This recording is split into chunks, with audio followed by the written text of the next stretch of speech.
کثرت التفات ہو یا الزامات، دونوں ہی برے ہیں۔ اگر طاقتور ہلکے زندگی کا یہ سادہ راز سمجھ لیں تو بہت سی مشکلات آسان ہو سکتی ہیں، مگر طاقت کا خمار منطق کو ہر موڑ پر پسپا کرتا ہے، لہٰذا سمجھ بوجھ کی بات بھینس کے آگے بجائی بین کی طرح بے اثر رہتی ہے۔ براڈ شیٹ سکینڈل کے معاملے میں کچھ ایسا ہی ہوا۔ اس گڑے مرتے کو برطانوی عدالت کے ایک فیصلے نے اکھاڑا۔ مشرف دور میں سیاسی انتقام کو بین الاقوامی سطح پر لے جانے کی یہ کوشش تقریباً 2 دہائیوں کے بعد گلے میں پڑ گئی۔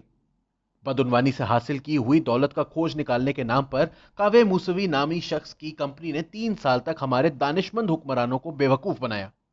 پھر 2008 میں دیوالیہ ہونے کے بعد بمشکل اپنے کام کا آغاز کرتے ہی پاکستانی حکومت کے خلاف معاہدے کی پاسداری نہ کرنے کا مقدمہ کیا اور نتیجتاً 4.5 ارب روپے کی رقم برطانیہ میں پاکستانی ہائی کمیشن کے اکاؤنٹ سے نکلوا لی۔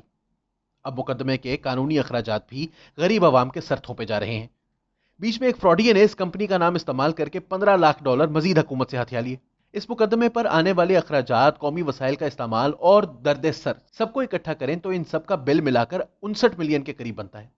ہونا تو یہ چاہیے تھا کہ 20 سال سے پاکستانیوں کا خون چوسنے والی یہ کمپنی ہمیشہ کے لیے بلیک لسٹ کر دی جاتی، مگر پھر وہی پرانی صفت آڑے آئی جس کو انتقام کا اندھاپن کہتے ہیں۔ اس کمپنی کے مالکان نے کمال دیدہ دلیری سے دوبارہ نواز شریف کا نام لے کر حکومت کو الو بنانے کا زبردست بندوبست کیا۔ لندن میں موجود مشکوک موقع پرست اور ہر وقت جلدی سے پیسہ بنانے والے لوگوں سے رابطے کیے اور وزیر اعظم ہاؤس سمیت ملک کے تمام اہم اداروں کے سربراہان کو پھر سے چھپی ہوئی دولت کے ٹرک کی بتی کے پیچھے لگا دیا۔ اس کمپنی کے وکلاء کی طرف سے تیار کردہ ایک دستاویز اب سوشل میڈیا پر ہر جگہ موجود ہے۔ اس میں وہ ہر چیز لکھی گئی ہے جس کے بارے میں سرکاری طور پر مکمل خاموشی اور عوام سے چھپانے کا بہترین بندوبست کیا گیا تھا۔ اب ان تفصیلات کے سامنے آنے کے بعد بہت کچھ واضح ہو گیا۔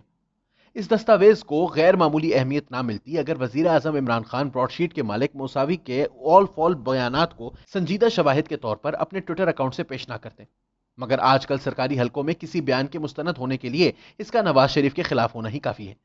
وزیر اعظم کے اس اصرار کے بعد کہ موسوی کے بیانات باوزن اور قانونی حیثیت کے مالک ہیں، اس کے وکلاء کی اس تحریر کو تجزیاتی طور پر رد کرنا ممکن نہیں، لہٰذا ہر کوئی اب اس دستاویز کا حوالہ دے رہا ہے جو کھل کر بتاتی ہے کہ کس طرح وزیر اعظم کی احتسابی ٹیم کے ممبران، اس وقت کے وزیر خزانہ اسد عمر اور حساس اداروں کے مبینہ اعلیٰ افسران موسوی کے 7 مختلف اوقات میں ایک اور معاہدے کے حوالے سے قریبی روابط رکھے ہوئے تھے۔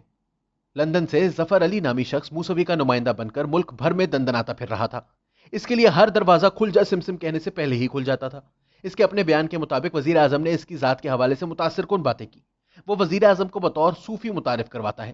وزارت قانون ہو یا اٹارنی جنرل کا آفس، سب قطار بنا کر اس شخص سے موسوی کے 7 معاہدے کے مندرجات طے کرتے ہوئے نظر آتے ہیں۔ انٹیلیجنس اداروں کے نمائندگان سے کھلی بات چیت اور اپنے مختصر سروسز کیریئر کے پرمسرت اور نہ ختم ہونے والے فوائد پر فخر کرتا ہوا یہ شخص اس دستاویز کے مطابق یہ معاہدہ کروانے کے قریب پہنچتا ہے کہ حالات پلٹا کھاتے ہیں اور افسران موسوی کے ساتھ بات چیت کا معاملہ اچک لیتے ہیں۔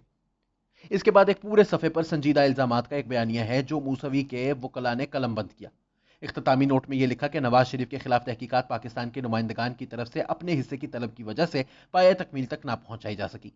اس دستاویز میں تاریخیں، عہدے اور مختلف کرداروں کے بارے میں دی گئی معلومات بعض جگہوں پر کافی کمزور ہیں۔ مضحکہ خیز باتیں بھی لکھی ہیں کہ جیسے ظفر علی کی طرف سے موسوی کو یہ پیشکش کہ اگر عمران حکومت اس سے معاہدہ نہیں کرتی تو اس کو آصف علی زرداری سے بات چیت کرنی چاہیے۔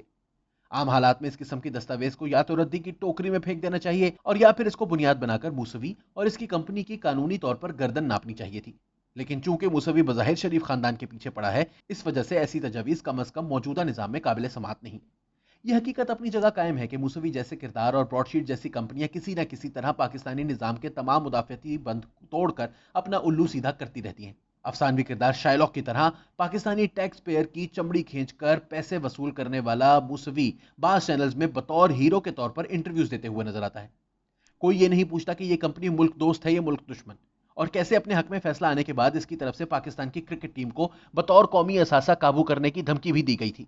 جو شخص تمام تر ریاستی مدد اور وسائل کے باوجود ذرہ برابر شواہد سامنے نہ لا سکا، اس پر کیوں کر دوبارہ سے اعتماد کیا جا رہا ہے؟